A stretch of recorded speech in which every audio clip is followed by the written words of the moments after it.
Après, il vient, il me touche, il me dit, monsieur, je m'en avec. Il dit, comment? Il dit, ça va. Il dit, je veux que je t'emmène au paradis. J'ai commencé à sentir lors du 6-0, quand il est 15 heures, mais ce moment n'est même possible. Ça dit son idée. Bon, je me réveille, j'ai pleuré toute la nuit, la messe.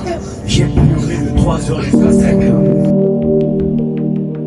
Moi, peut-être, je me dis c'était seulement un examen, mais j'ai béni Dieu parce que j'ai eu une bourse pour aller étudier en France. Je n'avais plus de force de prier. Je ne priais plus. Même essayer de prier le matin comme ça, je n'avais plus. Parce que tellement les questionnements dans mon cœur, je n'arrivais plus à prier, cela est en train de détruire ma foi.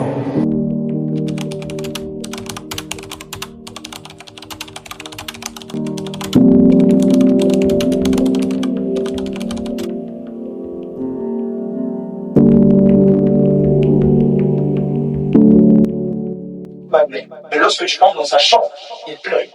Et des fois, c'est cette hypocrisie que des fois les gens s'imposent à eux-mêmes. Pourquoi? Parce qu'ils arrivent à se soigner. Voilà quand Dieu m'a particulièrement à cœur de prendre cette section afin de toucher les cœurs de ceux qui passent par ces moments. Je vous assure, tu ne connais pas ce que les ont fait. Et qui porte à cœur de porter un message de foi aux jeunes. Il dit que c'est encore possible.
Né dans une famille, les parents t'ont enseigné à croire en un Dieu que tu ne vois pas, à faire confiance à un Dieu que tu ne peux pas toucher, mais essaie d'abord de te remettre en question en ce qui concerne ta croyance, en ce qui concerne ta foi.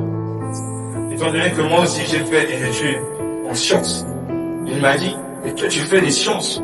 Comment tu ne peux pas t'appuyer sur ta science là où on parle des choses exactes et toi tu crois des choses que tu ne vois pas? Est-ce qu'il faudrait que je remette en question toute l'éducation chrétienne qu'on m'a donnée depuis la naissance? Mais je tiens à dire que la foi n'est pas héréditaire. La foi n'est pas héréditaire. Je ne me rendais pas compte que ces questions étaient en train de détruire la foi qu'il y avait dans mon cœur. Et même ce que l'ange de Dieu est en train de dire, au fond de mon cœur, je ne voulais pas l'accepter. Dans la chambre où j'étais, je me vois avec un frère, un qui est en moi. Il m'a dit, Yazir, prie aussi. Ah oui, tiens, je arrête. Il y avait un problème entre mon intelligence et mon cœur.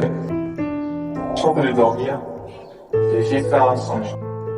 Dans ce songe, j'étais dans un jardin. J'avais l'impression que c'était un rond-point. Et dans ce rond-point, il y avait un arbre dans lequel il y avait un jardin. Et autour de moi, je voyais des personnes, des Blancs, des Coréens, des Chinois autour de moi qui passaient. Et en avançant vers le rond-point, je me suis rendu compte que j'ai vu un homme qui était assis. Étrangement, je n'avais pas vu son visage.